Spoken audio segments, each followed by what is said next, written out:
Pero may dala akong pagkain. Kasi sabi nila, hindi ka pa daw kumakain. Tapos puyat ka pa.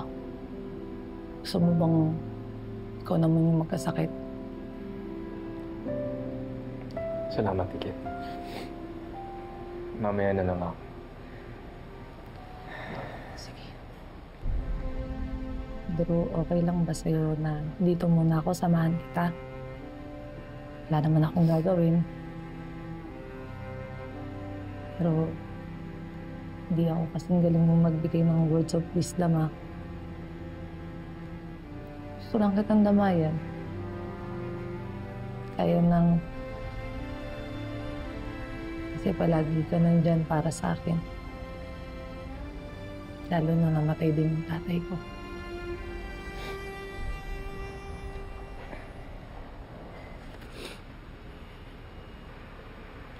Alam mo, nung buhay pa si Dad, lagi ko siyang iniiwasan.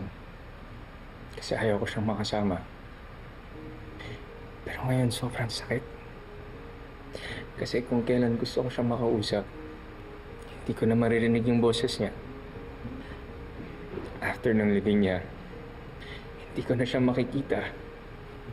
Kahit kailan.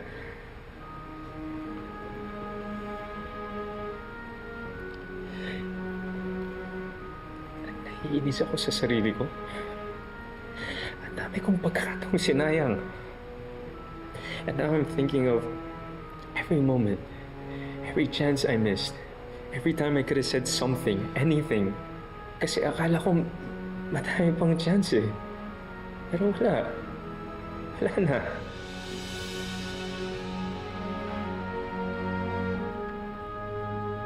Bro, oo, hindi mo na makakasama yung daddy mo. Pero lagi mong iisipin, ha? Lagi lang siya nandyan. Pero pinapantayan ka niya. Diyan lang siya sa paligid.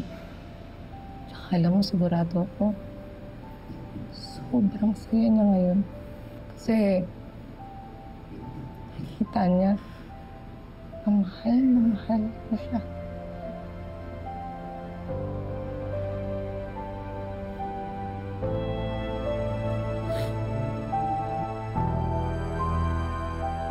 Sir William, pasensya na ho kayo, ha. Alam ko po na may hindi po tayo pagkakaunawaan bago kayo mamatay.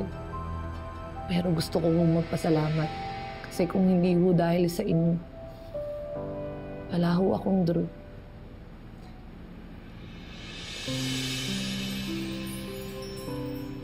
Wala ho akong macho. Kaya sir, maraming salamat, ha. Wala ho sana akong dalawang lalaking napaka-importante sa akin ngayon. Maraming salamat po, sir.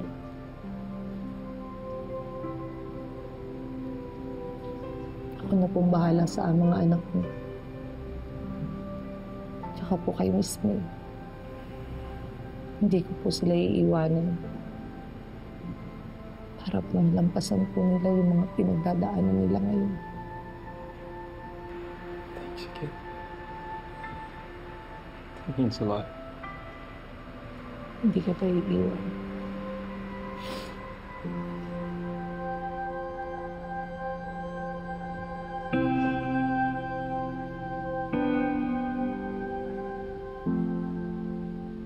Oh, Sir Matthew, this is Mr. Henry Ramos. He's one of the former colleagues of your dad, and he owns several boutique hotels also.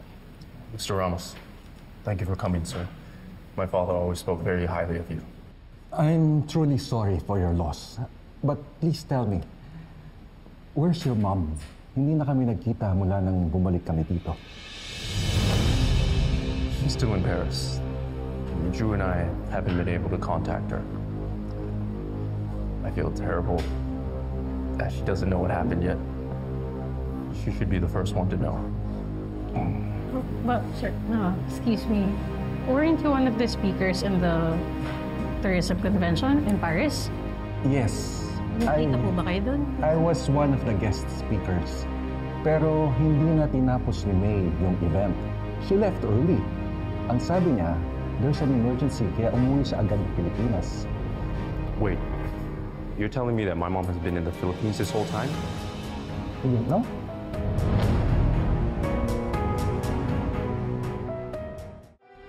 I don't get it, Kuya. Kung nakabalik na ng Pinas si Mom, bakit wala siyang sinasabi? Wala siyang paramdam. And tuwing nagte-text siya, lagi niyang sinasabi nasa Paris pa rin siya.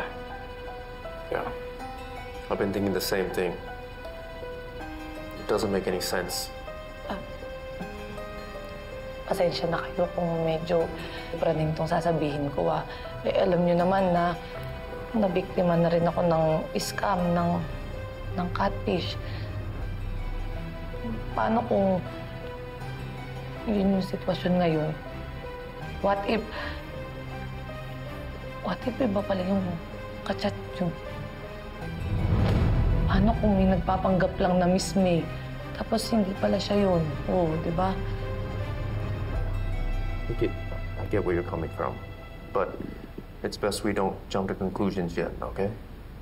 We need to figure out more. Drew, your friend in immigration, do you think they can help us find out when Mom arrived in the Philippines? Right. If we get more details, we can figure out what steps to take next. Sana talaga mali yung hinala ko. Pero kung tama yung kutob-kutob, kailangan natin kumilos, ha. Huwag na nating antayin na mangyari pa kay Miss May kung ano yung nangyari kay Sir William tsaka sa tatay ko.